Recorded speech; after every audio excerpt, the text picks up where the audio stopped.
The US-China space race is but one dimension of the ongoing Cold War between the two superpowers.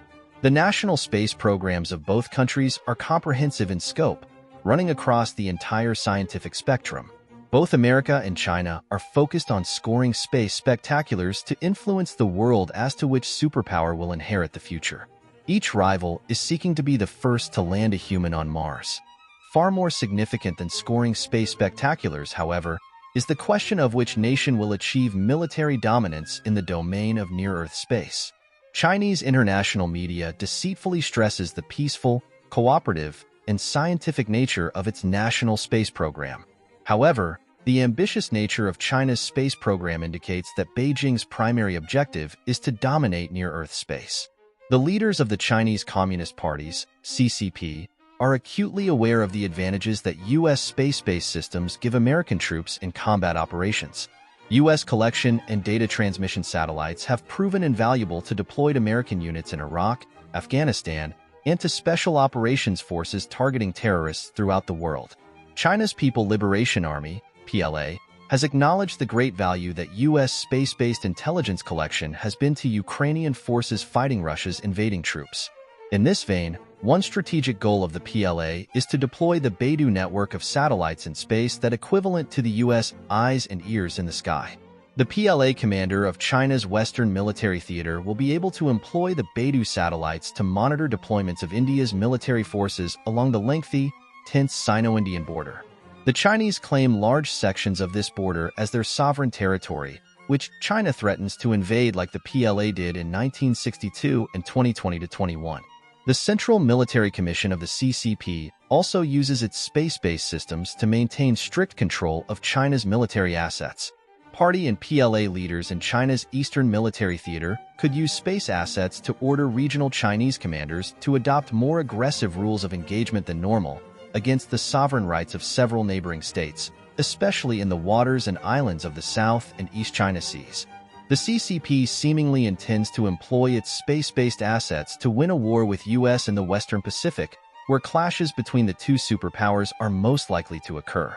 China's PLA is openly preparing for war, particularly in areas where Beijing's territorial and maritime claims are illegal and hegemonic. The aggressive nature of China's space program is particularly obvious in its anti-satellite projects. One of China's anti-satellite programs features a maneuverable satellite that can be positioned to within striking distance of US and allied satellites. The proximity of these Chinese anti-satellite vehicles clearly reveals the mission to degrade and/or blind collection and transmission of intelligence data by US systems. Another Chinese anti-satellite project features a satellite with a grappling hook designed to capture US satellites as an immediate prelude to war. Beijing is planning to win a war in space as part of its reported overall objective of replacing the US as the dominant power on Earth. One assessment estimates that fully 84% of China's space launches are military in nature, indicating that the CCP may well be determined to emerge as the only remaining superpower. Some commentators point to China's plan to catch up and eventually surpass US space accomplishments. While U.S. space-related budgetary expenditures in 2022 of about $Z dwarf China's budget of approximately $12 billion, the Chinese space program gets more bang for the buck.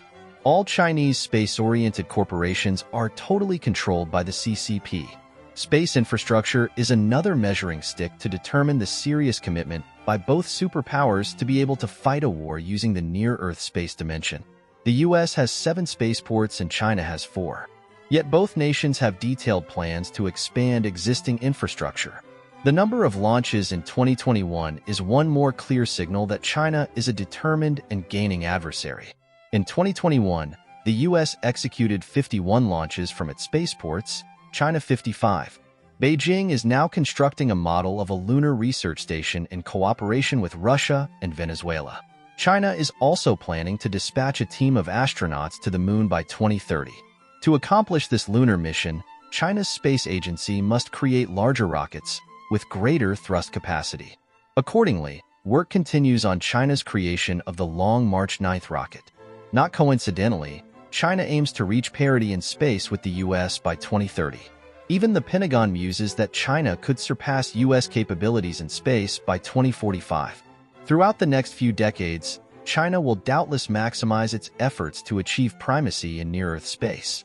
It will also most likely be in the dimension of space, as well as biowarfare, that mankind will get a tip-off that a major armed conflict is about to break out between China and the United States. China at present not only has killer satellites, but also reportedly, Beijing also has rapidly developed an array of space warfare capabilities, including several types of ground-launched anti-satellite missiles capable of hitting satellites in different orbits, ground-based lasers that can blind or damage orbiting satellites, and small robotic satellites capable of maneuvering and grabbing orbiting satellites. China will most likely attempt to shut down U.S. intelligence collection, eyes and ears in the sky, prior to combat operations on Earth. The United States, if an impending military clash seems unavoidable, may be forced to preemptively retaliate by disabling China's intelligence collection and data transmission space-based assets, if it can. If the U.S. military doesn't change course. Air Force Lieutenant General S. Clinton Hinote, the Deputy Chief of Staff for Strategy, Integration and Requirements, said in 2021, "We're going to lose fast."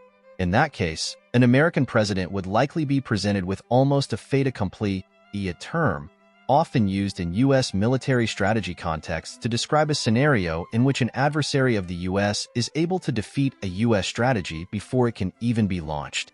It seems high time that the U.S. increased its defense budget instead of cutting it, prepositioned arms in Taiwan for deterrence, and got serious about acknowledging the Chinese Communist Party, led by President Xi Jinping, not as a competitor, but as an adversary, and an intractable one at that.